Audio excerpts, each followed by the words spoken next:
Yo, you are now tuned in to another episode of the 3% Show. I like to tell people it's a saying that I believe in that people show you 97% of their truth, but the 3% that they do not show truly holds power in their life, no matter if it's for the greater good or the greater evil. Sooner or later, you got to deal with it, confront it, and grow from it. Today, I'm honored to have somebody that I consider a sister to me. And if I call you my sis, then it's dang near like family. I met this young lady in 1996, going to 97 after I transferred from Wyandotte County as far as Washington High School and transferred to Leavenworth. She was one of the first people that I paid attention to because her last name was Davis. And the DAVI number 5. She was tall. She was a beautiful person, beautiful spirit. And I dug her. You know what I'm saying? Her family embraced me. So I give you Miss Khy Davis. How you doing today? I'm good. How are you, CJ? Hey, life's a beautiful struggle. I'm just living it. And I know you're nervous, so it's okay to breathe. Let them use you. Let them lead you. Let them lead you. Holy Ghost activate. Holy Spirit. All right, we're ready. So yes, the reason why I had her on the show is, I have not seen her in person in a long time, but we've always been connected, no matter if it's online and thoughts. She actually helped me transition into that school. It made me feel at home. Also, she has good work that she's doing. Khys Corner, we're going to get into that a little bit. But hey, tell the people a little bit about yourself. Tell us who you are. Give us a little bit of your background. Okay, CJ, I represent the 913. I'm from the Leavenworth side. Okay, born and raised in Leavenworth. I'm a mother of 3. I'm a pastor. I have, like you said, my ministry that we're going to talk about later. I remember going to meeting you in McDonald's, and you was asking me about somebody else, right? And then we became connected brothers and sisters just right there, and playing basketball. So, I mean, I said I was played basketball all my life growing up. Went to college, went to K State. Didn't necessarily finish, but life took me a different course, and I am where I am right now. Absolutely. And for those that don't know, how tall are you? I'm 6'2". Already. So you already know me and her was just standing up, just sticking out, kicking. So hey, to dive into it, I wrote a few notes here. And as far as Leavenworth, moving there was an eye-opening experience because it's a small community with a lot of different people, ethnicities, backgrounds, and more. And one of the things that was different for me was dealing with the African American community in Leavenworth, how it felt like it was secluded away from the city.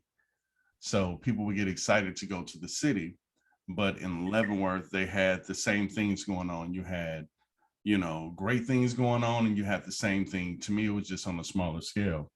And I do know that churches are huge in Leavenworth. The spirit is huge. You have people born into it. You have families and legacies. Can you give us a little bit of history about the as far as church in Leavenworth? Because a lot of people don't understand when you talk about old school church, where you might see the hats. I don't know if they wore the Right. robe or not, but give us a little bit of history about the background as far as you know about Leavenworth in Um, so the background, Leavenworth. I was born and raised in the biggest Baptist church in Leavenworth. My father was a deacon, my mother's deaconess. Um, we was going to church Sunday to Sunday. Sunday night was not Bible study, Baptist training, service training. You had Monday night, Tuesday night, Wednesday night. Like we were there, choir rehearsals.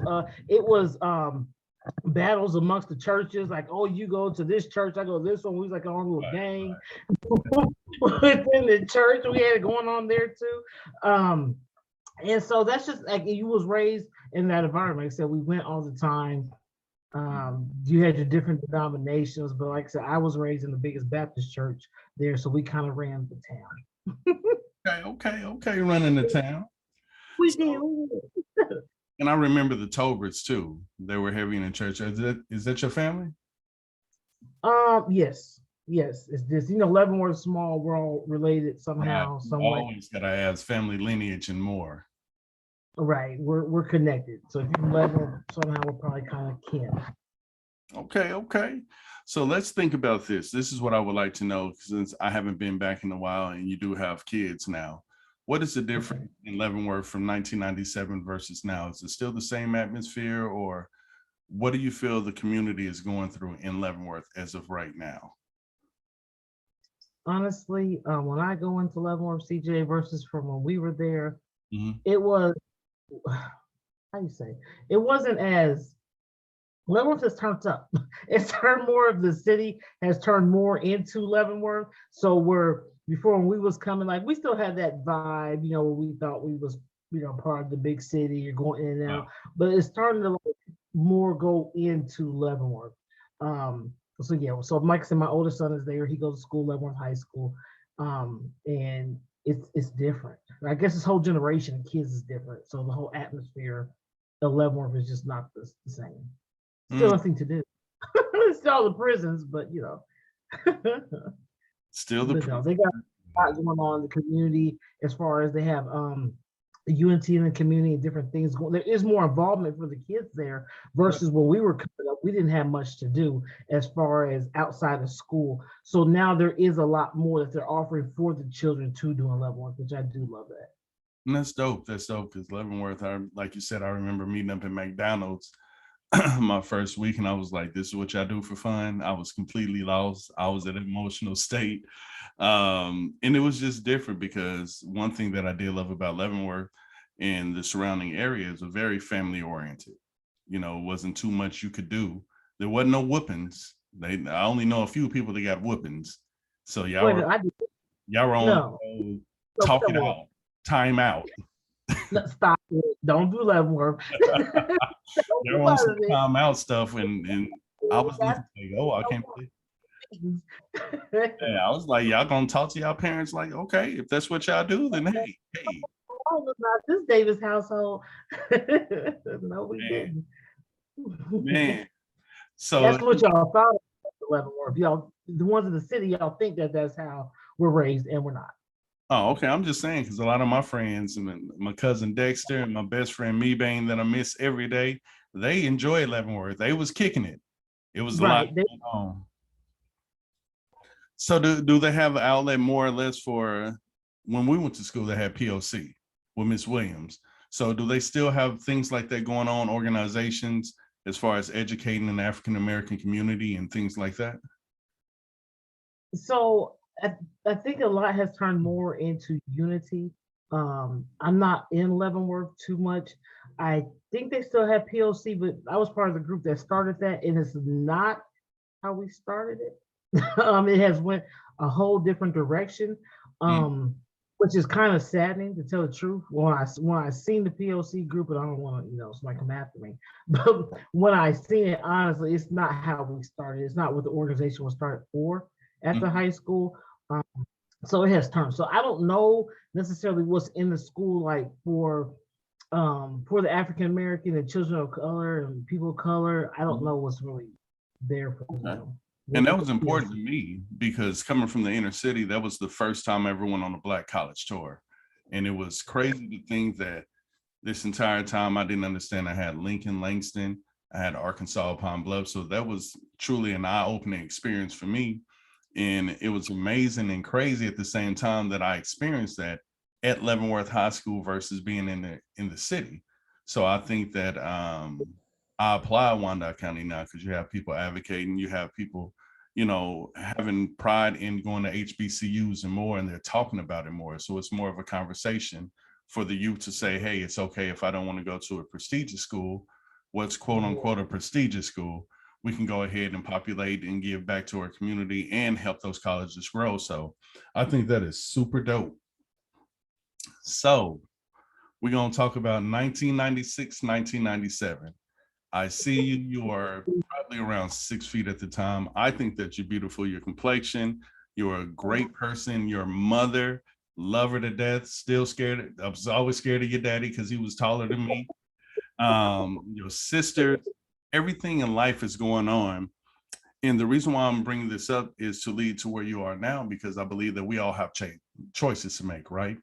You could have been in a situation where You could have left school, you could have left the community and wild out, but you kept the person that you are. You kept your name, you kept everything going. How was it growing up in your household, in the environment, just in that smaller town?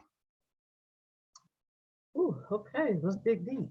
Um, my family, well, my father, if I give background on my father, so then you can kind of understand like how my family structure was. Okay. My father was a police officer. He worked at the state prison at first, and then he retired at the federal prison in Leavenworth. Mm-hmm. So my father was a little strict. Structure. Um, Structure. Mm-hmm. it was very structured, strict. Like I said, we were in church. He was a deacon. We was in church every day. So in my family unit, I came from the two-parent household. I was raised that way. My sisters and then myself. Doesn't mean that things didn't go on in the household. I don't know how far you want to dig deep into that, This but is your opportunity to voice your opinion. how you want to far you want to go, but a lot of things took place even within my own home. Mm-hmm. Even with my own father that has um how far do we want to go, CJ? um that has led me to where I am in decisions.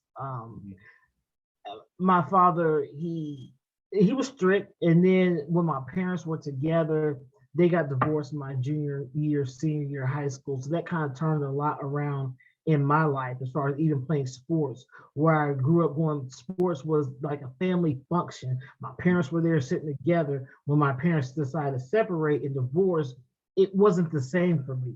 So I looked at my games differently. I lost focus on the court. I was sitting there when I would be getting ready to start a game and play, and I have one parent here, another parent there. I couldn't even focus on basketball anymore. I couldn't focus on volleyball. All I could do is focus on like my family. It's not the same. Yeah. So And then with our, do something. because of how we were, with our community, what goes on in the house stays in the house.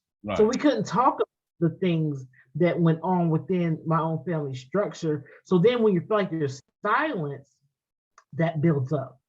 Absolutely. So Absolutely. yeah. And that's true. I call it 1980 lies. And the reason why I say that this era I grew up in is, like you said, what goes on in your home stays in your home.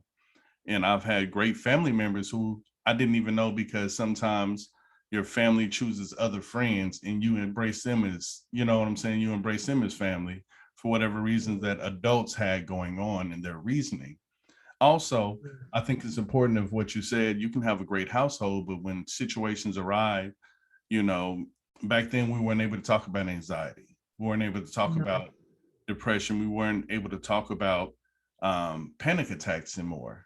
That was no, considered weird. That was considered something that you would be ashamed of. You didn't have the outlet as far as people right. to talk to. It wasn't okay for therapy. Therapy had a bad name. I'm not going to say in the African American community, but in some circles, it just wasn't It about did. it. You're supposed to pray about it and leave it alone.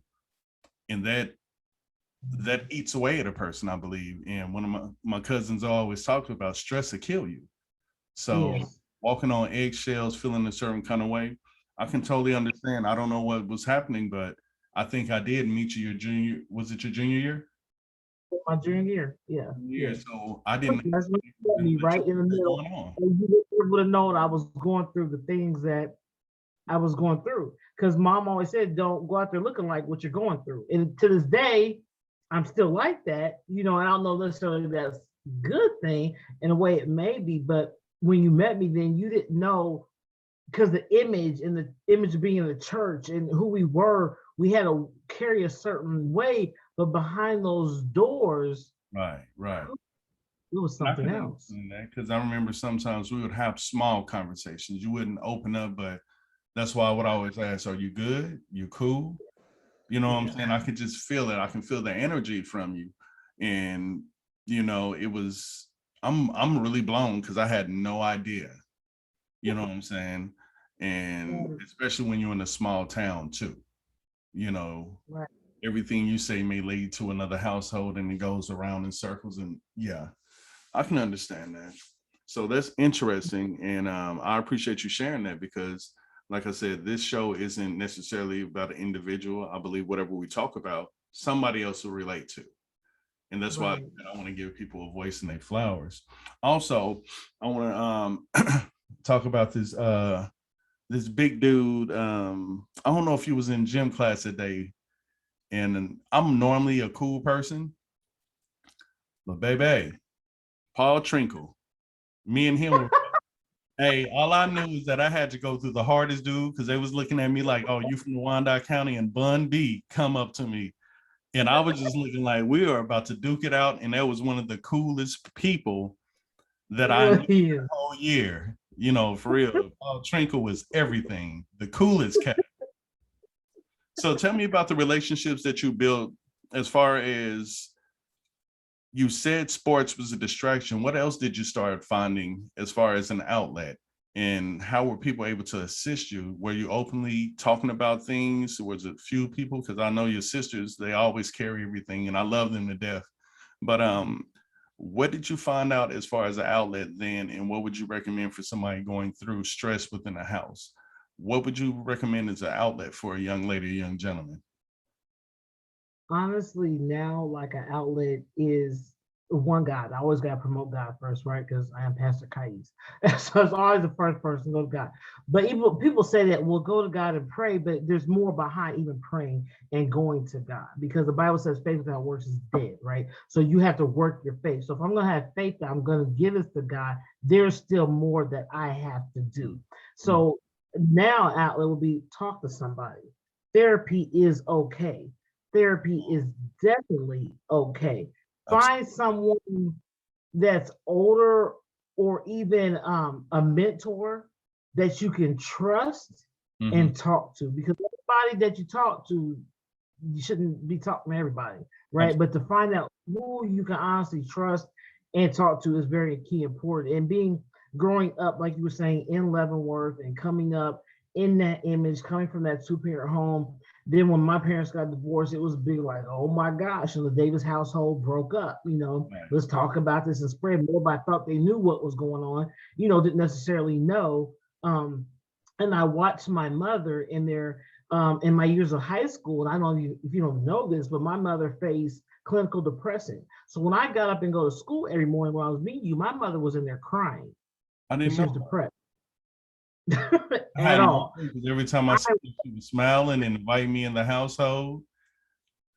Yeah, but she had to fight that. So when you would come over and visit, we had to literally say, Mom, we're opening up the curtains, get up out of the bed. So my last couple of years, like I said, sports, when I was playing sports and I had my friends, when my mother and father separated and we went into that transition, Mhm. I watched my go to the different hospitals. I was going visiting her there. My sister Tanisha, she would get me ready for school and was working. Say, here's some money, make sure you're okay and coming home from school. And then when I come home, my mother's still crying, and she's like, "Well, here's some money, just go, so you have to be here and watch me cry." Right. So last couple of years, I really didn't have nobody to honestly talk about those things because it was supposed to be in the house. And now, like my mother, I know she has come from so far. So now her story is her glory. So she doesn't have a problem sharing that story. Like I too once suffered from depression. Mm-hmm. Mm-hmm. And that's a real thing because in Leavenworth, without me knowing it, I feel that back in those days, everybody has triggers. Everybody go through things, right? I was just in a position where, and it was weird for me coming from the inner city, coming there. I think you were with me the first 3 days. I act like I had a Jamaican accent. I was acting like people thought I was straight from the island. What are you talking? No, me not. No. So they thought I was from a whole nother place, but it was actually weird because Leavenworth was so happy-go-lucky. It was all military. It was all it was people are people. You know what I'm saying? Some of the jokes that I heard, I was just like, nah, nah, we ain't gonna say that. That ain't what Right. I'm gonna say. Even from black people, I was like, nah, we ain't gonna think of ourselves like that. And it And was, you did. You kind of corny. I was like, stop it. but most Stop people didn't know, like I was dealing with depression from Play Brother Moochie being killed, and most people don't know, like before one game, I actually put a razor to my wrist and I cut the joint. And that's one of the games. It was like for 2 weeks, I wore wristbands because I had anxiety. It was depression. For me, I never grew up with brothers. So me Okay. playing basketball was my outlet. I only played sports because I wanted that family unit. Because in my younger years, I was introduced to sex in the 3rd grade. I was introduced to some things happening within my own household that, I always say sometimes kids don't speak on things because they don't want to upset their parents or they don't want their parents to know what's going on. So I was going through those type of things. So I understand the stress. And I was so stressed to the point where when I was in Wyandotte County, I had to leave. And it's not that I don't love my city. I'm a Waco to the heart. I love everything about my city, but it was just to the point where I had to go for personal reasons. And Oh, I always wow. remind people like what seems minute to a kid is huge. We were once that age, so what's something small that in as far as listening and trying to make a change, you have to take that into heart because it's huge to them. Whereas a penny to us, it's a whole mountain. So hearing your story, and I appreciate you opening up to me because I'm a protector. Even in high school, I was like, no. But And you know what about you? you said what? Can I say this about you? Oh Lord. So no, no, no, no. It's a good thing because like I forever you hold like so much to my heart. When you came in, I didn't have any brothers. I had my sisters. So when you came to the Leavenworth and the talk was, oh, we have this great basketball player coming in from Kansas City. Everybody's like, oh, everybody wants to see, like you were a display case, right? You were LeBron, come to Leavenworth, right? So everybody wanted to see who you was and check you out. And I remember I walked into that McDonald's and I finally seen you. I'm like, oh, okay. You was like, come here. I'm like, what? Because one, I was that tomboy. I was dark skinned. I played basketball. I'm standing 6'2", so I'm everybody's, that's my sister, that's my friend. So my mom, she made me wear a curl. Let's talk about that. And my glasses. So she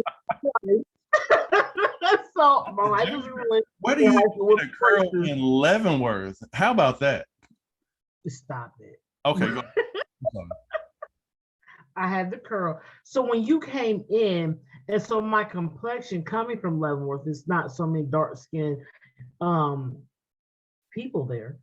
So the jokes and all that, and that's a whole probably another topic if you ever want to go Oh, we're into. gonna get But into the whole within even our own culture, and my mother is very light skinned, so we're opposite. So growing up saying, "Oh, that's not your mom," I've been every black joke, roach, everything.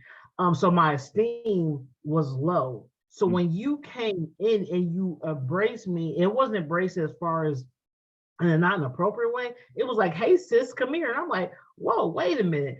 And everybody, they was mad, right? So really. all my friends, ooh, go talk to him for me. And I'm like, that's just CJ. You know what I'm saying? Like, come here. And then we bonded so much and we was always together and laughing and being silly. You got to be yourself and playing ball. And we got to have those moments Right. will forever cherish, but it meant so much because you look, I don't want to cry, CJ, but it meant so much you coming in and will say you embracing me and you were kind of like, you was not like you're pretty like you was trying to talk to me, but you gave me that boost, like here's this job, coming, is that the word to use, John? Is that Leavenworth It's word? okay. You know what I'm saying? But here he was coming in, from the city and befriending me and we hanging out. So I had friends that only kind of got to me to try to get to you. And if that was a problem, we went through that situation. But the realness of who you were and what you showed me, and to even to embrace and love my color has meant so much to me to this day. So that's what I wanted to Absolutely. say. I mean, your complexion is Let beautiful. nobody try to come after me. Yeah, yeah. It's my thing with you was, I at that point I didn't have a sister. I had my older sister. I had just found out about my sister to play basketball. And it's so funny because on my dad's side, I'm the lightest one. But in my mind, I'm Tyrese color completely. And I grew up with my beautiful sister Tanya, and we have two different fathers. So we have the same last name, but all of her family, they like El DeBarge color. So imagine us growing up, we're like salt and pepper anyway. You know what I'm saying? Right, So right. it's interesting when you deal with colorism and more. So when I naturally saw you, I could just tell that you were a beautiful person. You know what I'm saying? You stood out to me, not because you were tall, but the way that you carried yourself. And for me, that felt safe. So that's why when I saw you and we started talking and I noticed that you made a few comments about it, I'm like, no, you have to love the skin you in because it is one style and you have to understand that you will receive love outside of Leavenworth. You know what I'm saying? And that's Will take care of you and notice who you are. And for me, like I said, you were a safe base. You and Nisha and I mean, everybody, your whole family was so cool. So that's why I rode with you. Even when we were singing what was that in the hallway, that song? April shower me with your love. But I think it's a strong message in that. And I think and I do have colorism in there as far as how we make each other feel within ourselves, not only within the Black community, but how the world sees us. It's huge. right. And that's why I say, you're beautiful. Your skin tone is everything. I can't lie. Chocolate is a beautiful thing. Caramel's a beautiful thing. Whatever shades, it's all beautiful. But like I always tell people, somebody can look beautiful until they open their mouth, and then it's a terrible tragedy. That's right. You know what I'm It's saying? So it's very bad. The fact that that you say that, and the fact that that's something I had to teach my children. And so when you're younger, so being dark skinned, okay, when I have kids, I didn't want a dark skinned child because I didn't want them to go through the pain I went through. And the sad part is I got talked about more of my skin tone amongst my own people than those who weren't, right? So growing up like that, I hated being my color. I always thought my mom's color was beautiful. My best friend, she was my high school best friend, she was light skinned and from New Orleans, but she used to say, no, you're beautiful. Like, she's like, you have it. She's like, I'm gonna bring you to New Orleans so you can see where you're beautiful. And I didn't understand because her whole family, they were light, but even her embraced me, said, no, you're fine. And I'm like, no, I'm not, and having that, so when I had my kids and being younger, and it took me to go to college, and it took me to get outside of Leavenworth to see like, oh, wait a minute, my skin tone is actually, I'm beautiful. And I love it now. And I embrace it now. And then I teach my children. So out of all my kids, my oldest son is the only one who carries, my chocolateness. And then my other two caramel like you, So at first I remember when we lived in Hawaii, and I had my two younger ones, I said, oh, are you babysitting? Stop it. Stop it. They're mine. But that is a whole nother topic, even within itself.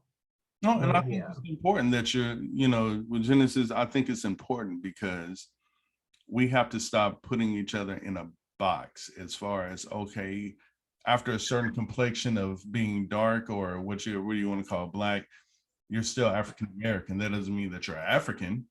You don't walk up and it's going to be important for him because he plays sports and he's so tall. And what's so cool about it is that it is a huge population within Kansas City, Manu Bowl, and it's a huge population. And you see so many stars and more. But like I said, embracing the skin that you're in is something that should be taught in school. And it's not that I only care about the African American community, but I mean, in the Filipinos and so many different things as far as people of color, it should be taught as far as how to address situations and how to have those conversations. I think that's huge, and it starts within your home.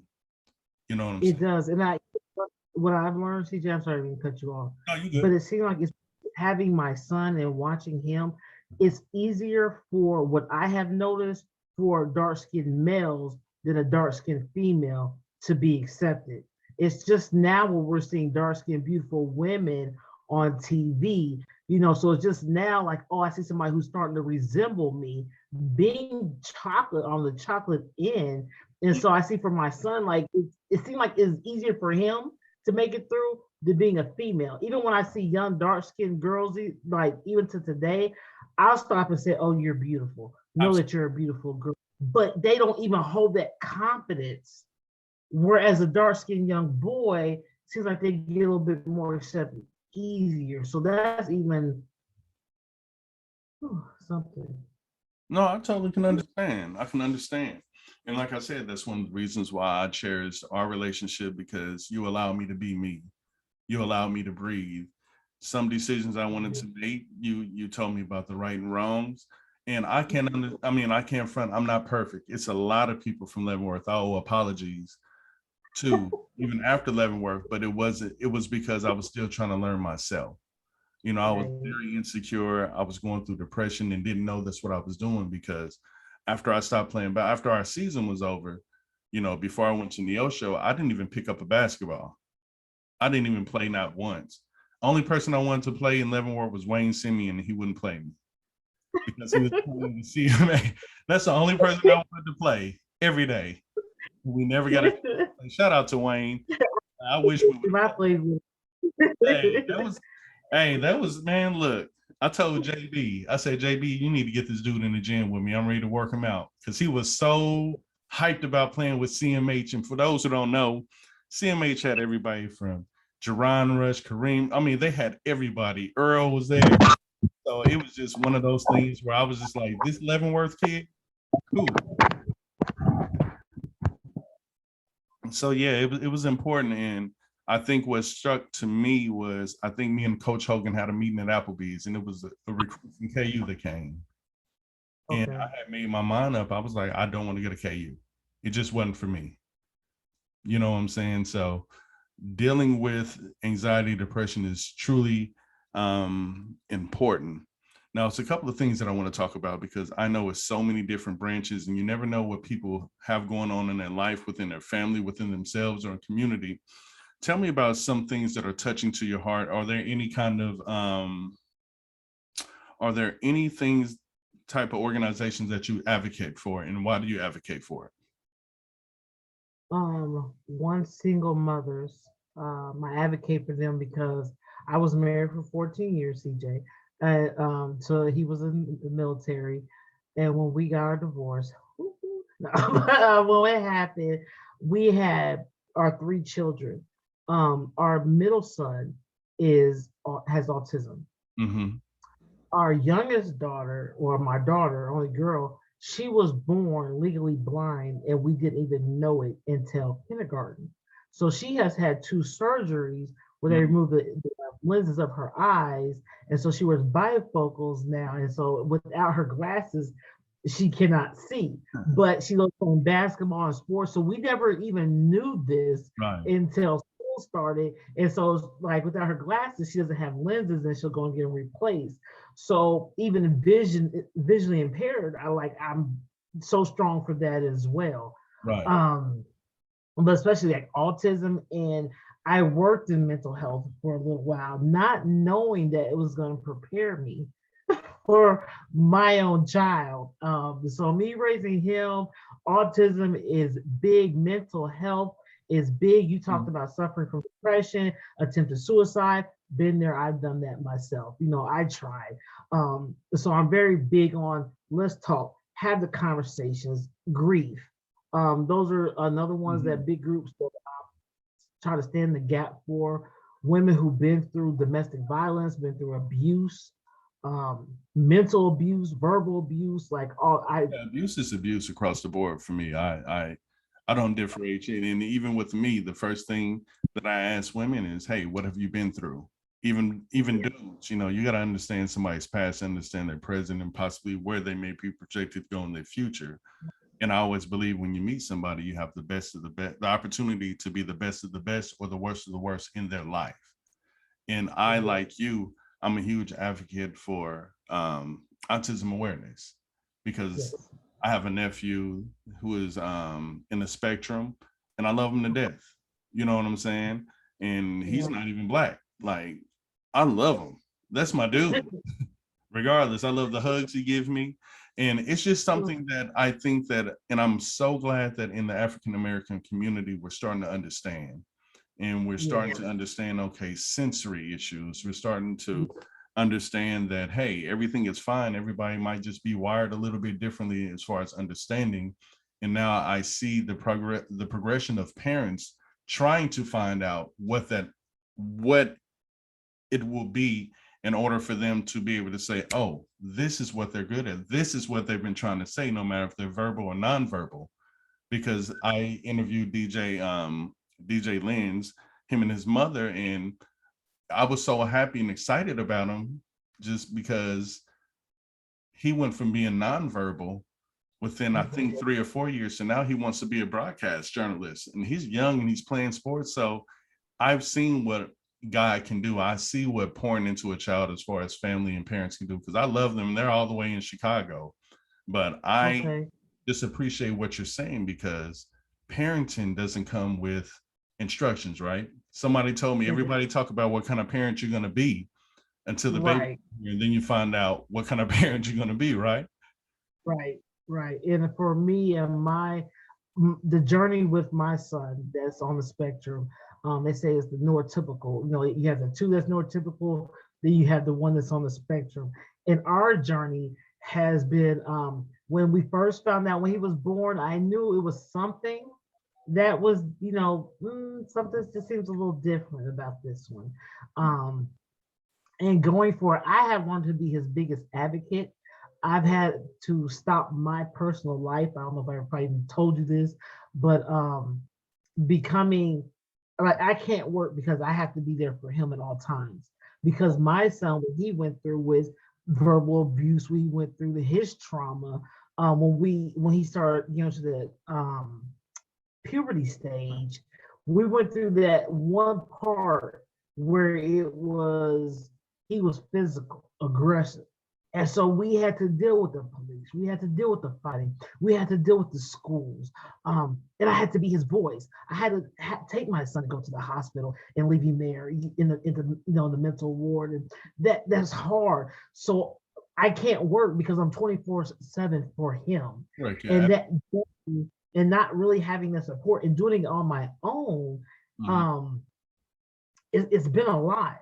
But to watch where my son started from, and this was when he's in 6th grade, where actually in 5th grade is where things start turning for the worse. So I pulled him out and I did virtual homeschool. Then we moved for our own situations that happened. Getting back into the school in 6th grade, the transition for him was hard. And then we were going to, like I said, the aggression and the fighting, and that was rough. And the embarrassment, where his brother and sisters are, they're kind of like they're embarrassed, having a brother that's on the spectrum and then having to teach them and then teaching family and learning all these and going through these traumatic things and worrying about, especially nowadays with the police interactions, where I have went to the police department and said, hey, this is my son, get to know him, he has mental health, something. Absolutely. Know who they are, let's communicate. And I moved to a small town. I'm in Boonville now, Missouri. So I'm in a very small town where there's not too many, of us here. Yeah, but that's a smart thing. I've had the most resources and help coming to this small town. Things advocating for Zion, that's his name, Zion, advocating for him here has helped other kids. And if our story can help somebody else, and that's why God gave it to us, then that's why we go through it. So now versus when we first started school, Zion was going to school only to go for an hour with the IEP, going to the meetings. My son now is in high school, he's in 9th grade, he goes all day.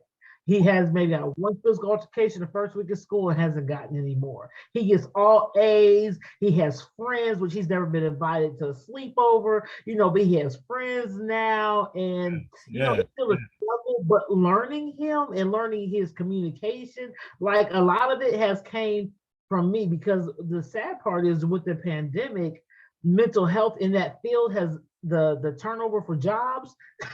Everybody's not really there. It hasn't been stable. Absolutely. So the outside resources have been like all over the place. So I had to learn, since the state says, hey, you guys stay at home and take care of him, to be on call for him, and my life is really there for him, then I have learned how to get him to that spot. And then doing that, a mother's sacrifice is. My oldest son, when he came here to Boonville, who is my athlete, who does play sports, just Boonville wasn't for him. Yes. So I asked my mom, I said, hey, can he go back to Kansas? So he's back there. So then I have to stay here because the resources are better for one child. And then I'm missing my other child, my oldest, and watching his whole high school life. But Wow. then I have my daughter who has a visual impairment and then helping her. So, yeah. That says a lot about businesses, and it says a lot about family and household. And whether he knows it or not, it's grooming him to be a better man. It's without him knowing it is such an honor, and it shows how proud of him you must be in allowing that to be an understanding, and it shows that he truly loves his siblings, and that to me means everything. And it's so crazy how when we talked about you growing up and what you were not able to talk about in the home, it only prepped you, and God prepped you to be in a position where you can take what's inside of your home and utilize it in a whole new community and build more, and you're getting more support for it. So that's always a blessing. And it shows, like I said, you do not look like what you've been through, but you've stayed solid throughout everything and you continue to be you. So that shows and attests to the woman that you are. That shows a testimony from, even though things weren't right in the home in times and more, but your foundation was rooted in God.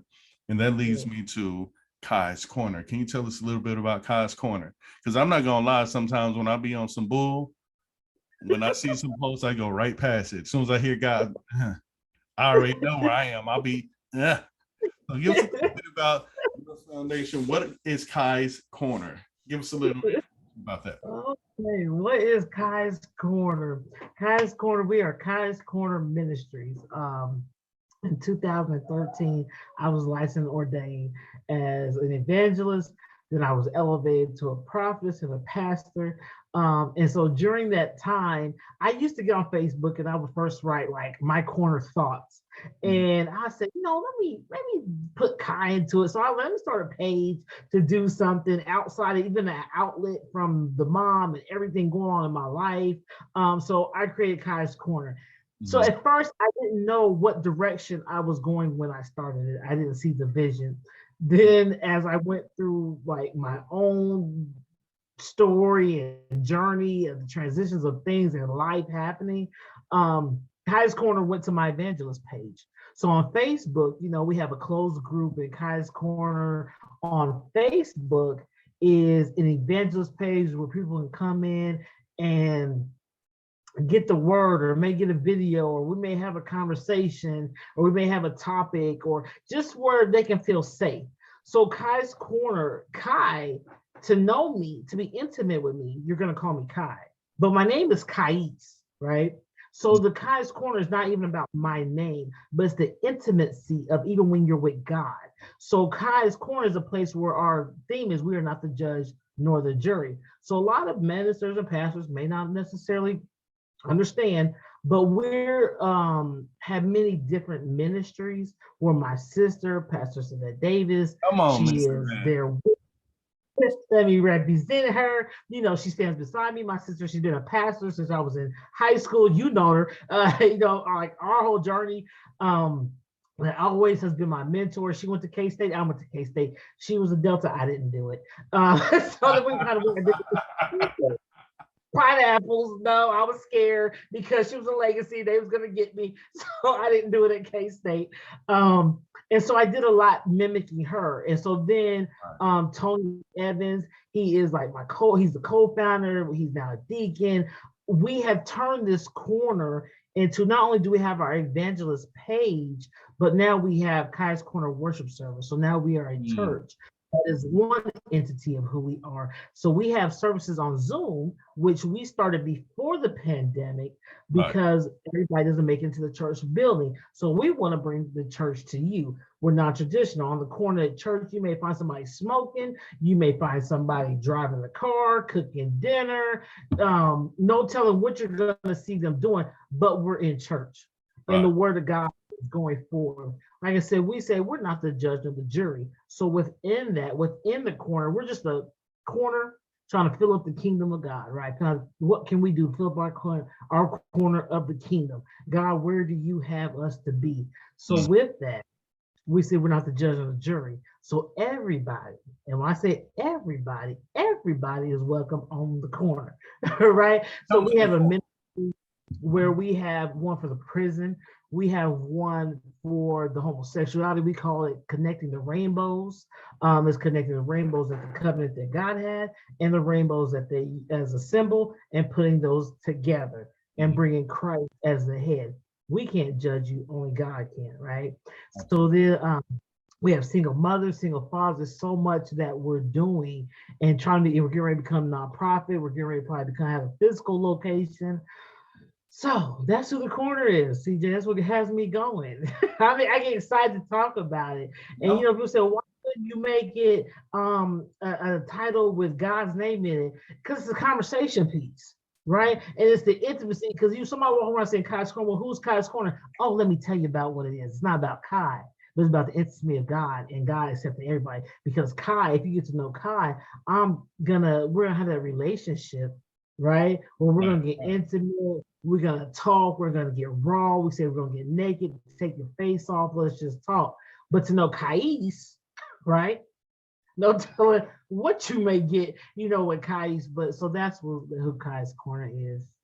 And I think that's super dope. Like I said, when you invited me and I would check it out, I try not to talk because I didn't want nobody to pay attention to me. And I think in the church, and sometimes people feel like that. They want to minimize themselves. They want the message, but they don't want to be heard. They don't want to be seen.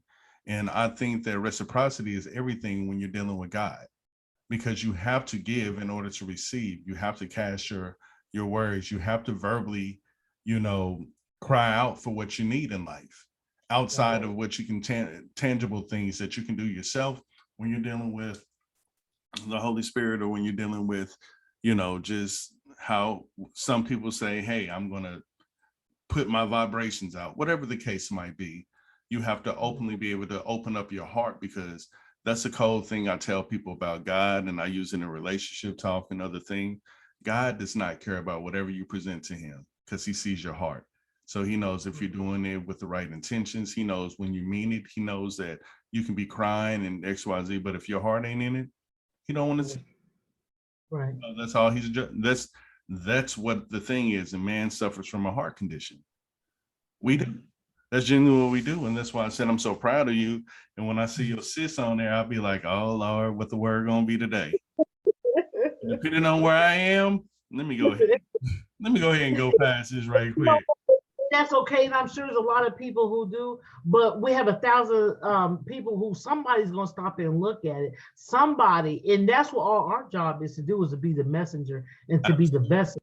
We don't sit there and say, well, you got to stop and look at it. But obviously, you have to take yourself out of the group for a reason, right? So somewhere in there, we pray that you're getting it, and somewhere in that day, that you may have received that word, So that's the exciting part. Thing about it being on the Zoom, because you can always go back when you're ready.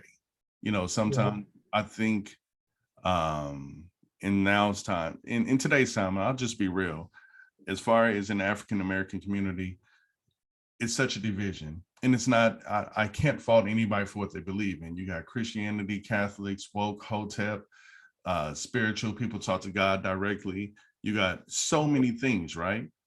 But I think, and this is for me, what I've learned is that you have to study yourself approved. You have to. And if you do not understand the word and you're not studying yourself approved, don't speak on it. My job is not to force God upon anybody. It's to tell somebody what God has done for me. Right. You know what I'm saying? It's not my job to debate with somebody. And I think that sometimes on the outside have more victories when you don't want to debate, because I'll tell somebody, an atheist, to know the Bible front and back versus somebody that's been in the church all their life, because they're studying themselves approved on why they feel the way they do. And I just wish that, in time that I will get there, because it's so crazy that we're talking about this. And I've been to a few churches, and for some reason they invite me in that inner circle. And I have a feeling, and this goes back to even when I was in high school and my entire life, because I'm such an advocate to push people forward. to the point where I don't know how to do for self. So I'm Right. just there and dealing with God. I'm like, well, why am I here? Why me? And I think a lot of people go through that struggle. So, I just commend you on what you're doing. That's number one. I'm so proud of what you are, who you become, what you're doing, the mother that you are, the sister that you are. If you can, and this is me, this is what I want to know. If you could say anything in your mother, whoever in your family, speak to the people that have made an impact on you. Just let them know how you feel, because your sister was awesome. Okay.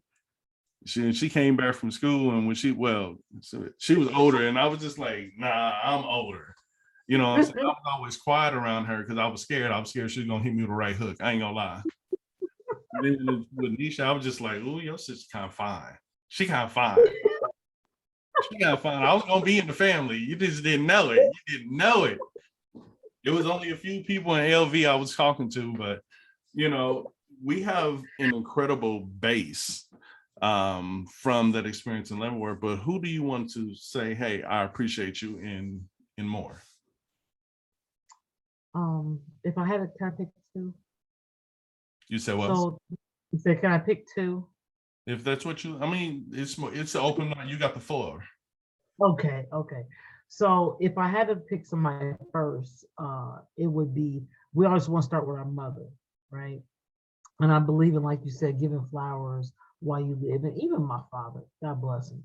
But my mother, knowing my mother's story and the journey that she's went through, my mother always still encouraged me, even though when I was that person who didn't love and believe in myself, and my mother would say, I love you, daughter, or she would even protect me when things got rough in the house, and she would protect me, and I could go and I would feel safe when it not necessarily may have been safe. So I say, thank you, Mom, for keeping me safe, even mentally. When she couldn't do it for herself, she still kept pressing and holding on. Even when she lost her mother, she didn't give up. She may have wanted to. And within that, I seen a woman who fought, a woman who taught me how to love unconditionally. Now, sometimes I feel like that can backfire, and I feel like that could be my biggest like hurdle sometimes.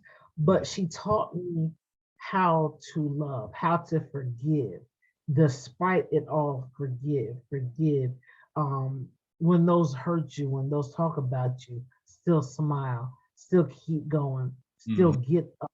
And I thank her for doing that, and even watching her lose her daughter, my sister, and how she kept going. And even when times where I was in situations and decisions that I made that I brought into the family that I shouldn't have done, she never closed the door and said you couldn't come in. She always said you had a place to go. If I needed a penny, she would give me $10. If I needed a piece of bread, she would give me 2 loaves. And then even feeding that into our children, and her giving up her life. And my sister, after when Savette got sick, my sister Tanisha died, then when Savette got sick, my mother gave up her life to be a caregiver for my sister, and she still goes on. So I see that. So that helps me to be a caregiver even for my son, and how that trickles down. So my mother deserves all the flowers, even the times where I know I have given her, the blues, her cry. Hell, go ahead. Where I didn't deserve it. Maybe she should have shut her door on me. And, times we didn't see eye to eye. Yeah. I didn't see it, and I don't notice it until I became a mother. Right. Then I said, okay, that's who you are. So yeah, my mom would be the first one that I would definitely say thank you. And then to my sister, Savette, for believing. She was that older rock. Tanisha, that my sister that passed away, we was like twins. We was together all the time. So when she passed away in 2005, that changed the course of my life. I consider, they said, the clock stops right there. I still focus on that day. And it's been 16 years. It feels like every day. But even learning the process of grieving and going on, my sister Savette was there. She got sick, but she still pressed her way. One thing in our family, we learned how to press, how God tells us to keep pressing. So I love the fact that I've been rooted to keep pressing. I've been rooted that even when it's hard and I want to give up, keep pressing, keep going, keep going. That says, we may weep and endure night, but joy comes in the morning. We don't know how long the night is. God didn't say how long the night was going to be because God's not a God of time. We are. So he said how long the time is going to be. So we're going to endure that through the night, but knowing that joy is going to come one day. So to my mom, my sister, for giving me that foundation and that unconditional love. To Tony Evans, he is, when Tanisha died, I feel like God brought that spirit of what I needed through him. He has been there for me and the children, as an uncle, a male figure. He's only in his 30s. He doesn't have any kids of his own, but he is a father to a lot of the fatherless. He probably has 10 million kids, but my kids have been able to see him and know that what a true male is and that true love. So I thank him for that too. So I can keep going, but I'm gonna stop right there. Yeah. Okay. Those three people are like in my life that I just, the foundation and the love that I know that's unconditional is there. Absolutely, absolutely. And I'm like, again, I give you your flowers because I do remember what happened to Tanisha. I was devastated.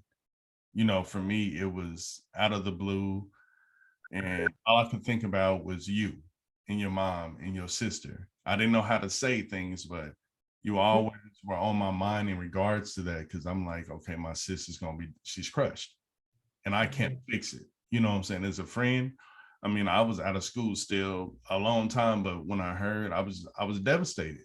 I'm a fixer, I'm a worker ant. And I knew when that time came that it was something that I couldn't fix. And even when I see that, and you're absolutely right, you ladies keep enduring, you keep pressing. And I've never heard somebody say that. And I'm sure it's probably been said a long time ago, but you never know how long the night is going to be. But you have to keep pushing your way through because faith without works is dead. So you can't just wait on God. You have to be actively working while you're waiting on God to understand things. So I think that's super dope. I never thought of it like that. I'm gonna have to take that one. I'm gonna have to take that one. Don't copyright. Okay. You can have it. So just like I said, I just wanted to have you here because I love you as a person. And like I tell people, if I love you, I love you. That's just, you'll know it. If I say it, I mean it because I don't say it too much. And what your family has done for me, from Lucy throwing my Jordan into the water, Lord, still cool to this day though. I was scared of Kim. I'm scared of her brother. I mean her sister. I'm just playing. But, you helped navigate me through this. Man, you really were there to help navigate me through so much without, I don't think you understood, because people like you, Cordelia Howard, even Julie Geiger helped me a lot. Lene Bolger, like what she and her family did for me was phenomenal.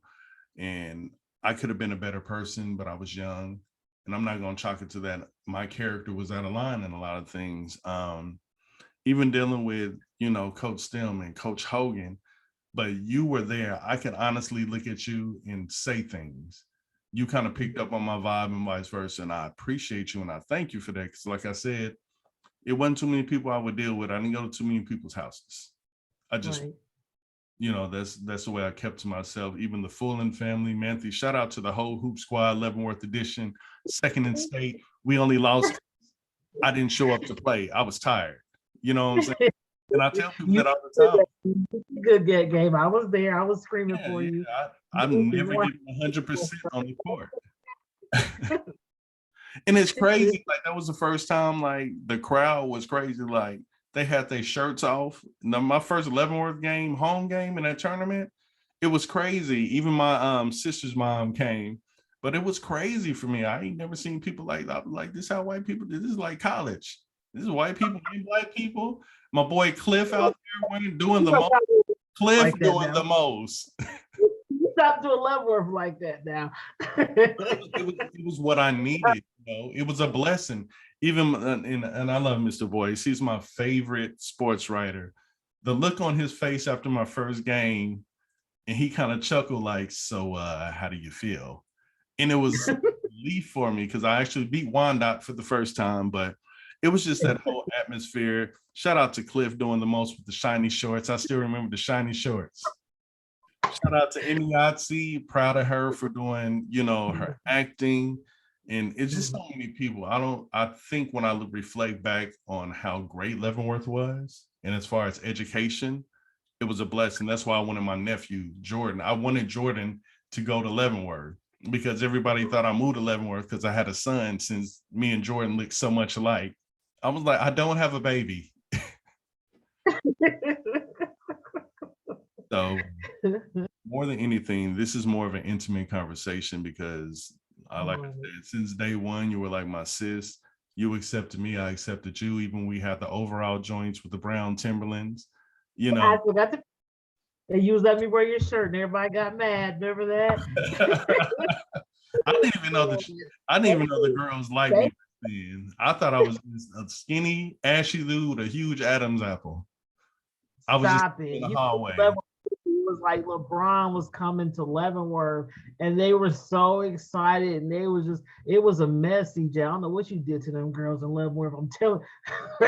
I'm telling you, and because we were so close, the ones that so the day no names. Go ahead. I'm not gonna drop the name, but the one name, I'm not gonna repeat that name. But you and I were like real close, and when you and that person decided to, take things, I told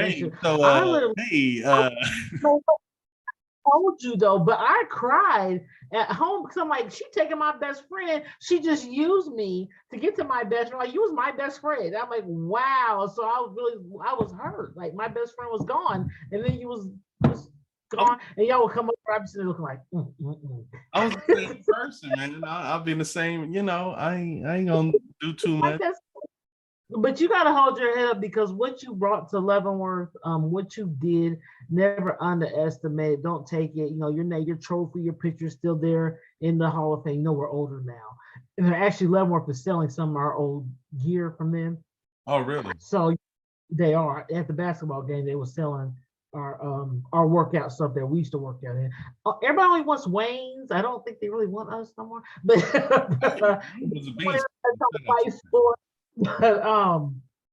but what you did and what you brought to Leavenworth and the spirit that you brought to the basketball team when we needed it, in the spirit of Leavenworth, like, kudos to you. CJ Horn, Hoop Squad, my brothers out there dunking, killing it on the court. Like, it was dope. It was dope. And what you brought, and then Leavenworth getting a fight with Wyandotte after the game. You was on the court, we was outside fighting.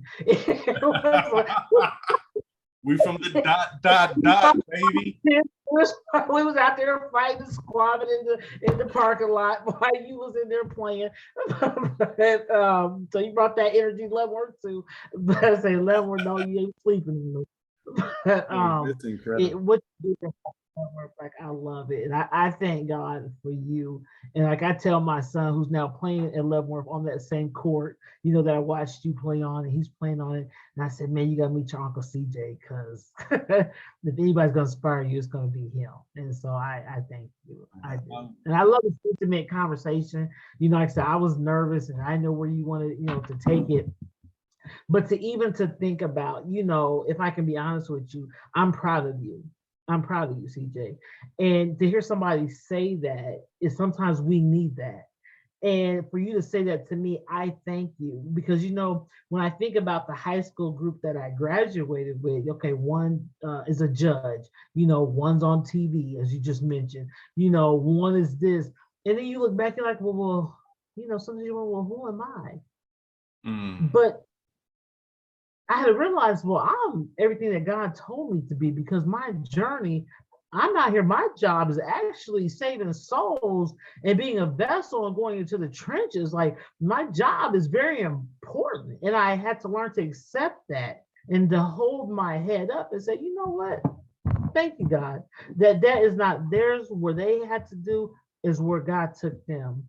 Me, no, I didn't finish college. Like you said, went to K-State. Got, had a little bit too much fun at Aggieville. Went to Nick Frasty at K-State with So For Real. Go ahead. Right, So For Real was up there. Then what else came? Had too much fun in Aggieville. So, but I thank God, like I said, for my journey and what I've been through. And I thank you for even giving me the platform to even to speak it. It means a lot to me. It really does. You Uh, inspired me. when you call, I answer. That's why after we had the conversation, you dropped me a few lines, and I'm more than anything, I just always want you to know that you are just deserving for who you are.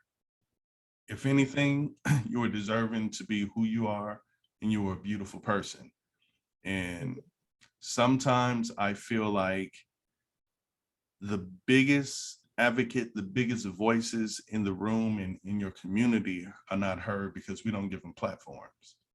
And for me, it was such a blessing for Coach Hogan and, Jason Fullen's daddy and Coach Manthe and, everybody to allow me to come and put in that spark. I didn't even know they had a Hall of Fame in Leavenworth. I haven't been to Leavenworth probably since I graduated, so I have no clue on what's in there. But it is an honor for me because I was truly torn because I love Washington. I love the YCO. I'm YCO to the heart.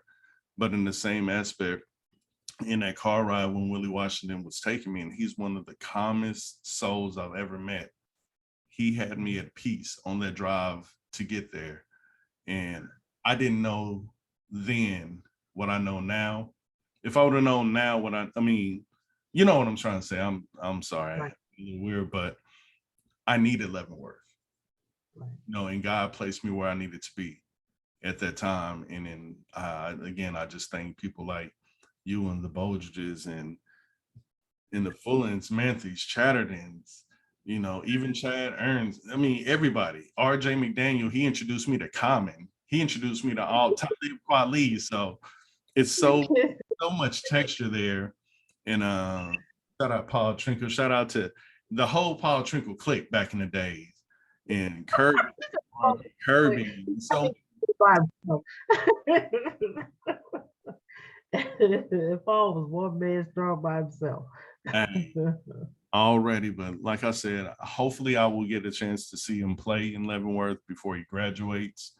I'll probably try to go home during the basketball season because normally I go home before basketball starts because I'm just now really getting into high school basketball because of my homeboy D is a coach, and I haven't looked back at basketball since over 20 years. Don't pick up a ball.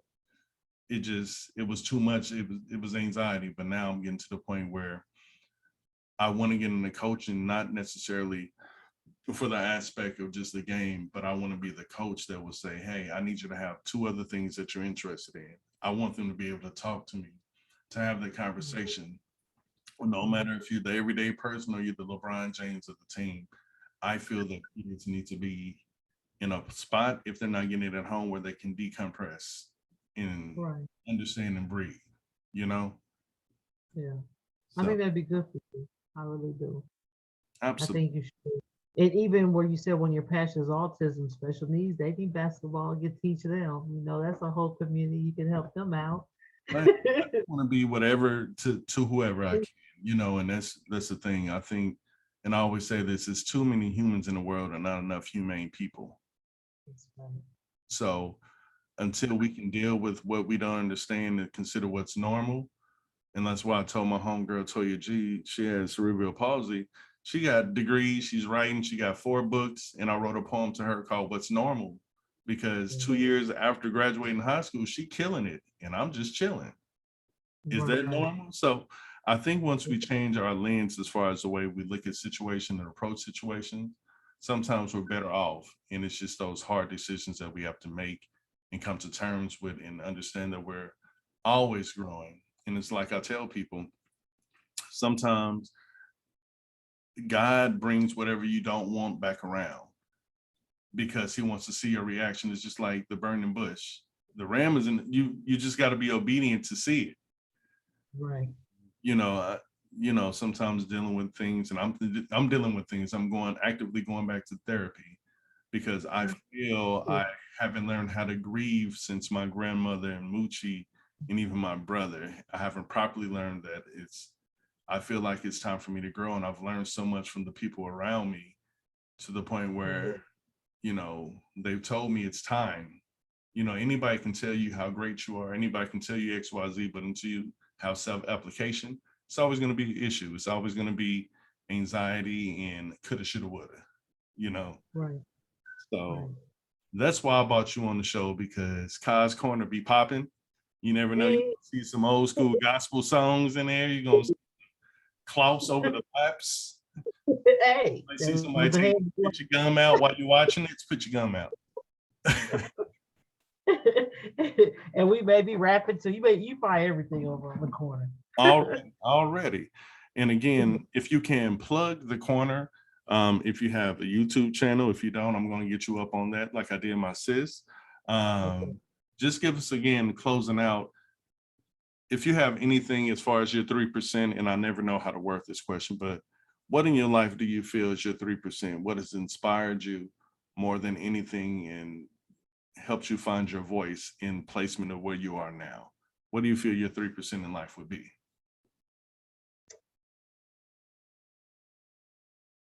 Broken, healed, and restoration. And self-healing and discovering self-love. Once you find that and have peace within, so everything you go through with trauma and all the things that you look at the past that has broken you, when you are allowed to make that to make you, and then to burn and to deal with it and not just put the band-aid over the pain, but to open up that band-aid and actually heal and actually find that self-peace. Once you get that peace within, can't nobody come in and take your peace away. So finding peace and restoring, have restoration in your life. And when you truly walk that walk of peace, baby, it's something different. So that has to be my 3%, because everything that I've been through, everything that I still go through, even every day that the struggles, it's only because I have peace is how I'm able to make it. And my peace is God. So I can only tell you what brought me, because if it wasn't for him, I don't know where I would be. So that's my 3% of life, is I can only say it was nothing but God. It was peace within is the only how I'm still standing here today. When I try to take my own life, when I try to feel like I'm not going to make it, when I had low self-esteem, when I went through abuse, when I went through the rape, when I went through the divorce, the domestic violence, the abuse, everything that built on top of every last thing, it is when I decide to go in, talk to God, find my lily in that valley, and have my valley experience and come out and say, hey, I'm okay. And that's how I'm still be here today. That's my 3% of still making it. Absolutely. I'm sorry, I get angry. I'm,